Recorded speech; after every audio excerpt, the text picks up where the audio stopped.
বন্ধুসকল আপোনালোকে ভাবি চাওক কথাটো আৰু হয়নে নহয় কমেণ্ট বক্সত কমেণ্ট কৰি জনাব যে মোৰ ৰানিং কৰিবলৈ এইটো নাই সেইটো নাই বা আজি বৰষুণ আজি ৰ'দ আজি ইমান ৰ'দ দিছে কেনেকৈ ৰানিং কৰিম কালিৰ পৰা কৰিম আৰু আজি নকৰোঁ দিয়া আজি অলপ ভাল নহয় গাটো নেক্সট বাৰৰ পৰা কৰিম তো এনেকুৱা ধৰণৰ আপোনালোকে কিছুমান কথা কেতিয়াও নাভাবিব বুজি পাইছেনে কালিৰ পৰা কৰিম বুলি আপোনালোকে কেতিয়াও নাভাবিব কালি নহয় আজিৰ পৰা কৰিম এই মুহূৰ্তৰ পৰা কৰিম প্ৰেক্টিছ ৰানিং আছে প্ৰেক্টিছ ৰানিং বুলি নহয় আপুনি পঢ়িব লগা যদি আছে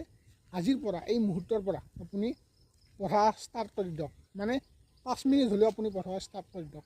10 পাক নোৱাৰে 5 পাক হ'লেও আপুনি ৰানিং কৰা ষ্টাৰ্ট কৰি দিয়ক আৰু যদি আপুনি কালিৰ পৰা কৰিম বুলি ভাবিছে মানে অহাকালিৰ পৰা যদি কৰিম বুলি ভাবি আছে তেতিয়াহ'লে মনত ৰাখিব সেই কালিটো কেতিয়াও নাহে বা আহি নাপায় ঠিক আছে জয় হিন্দ।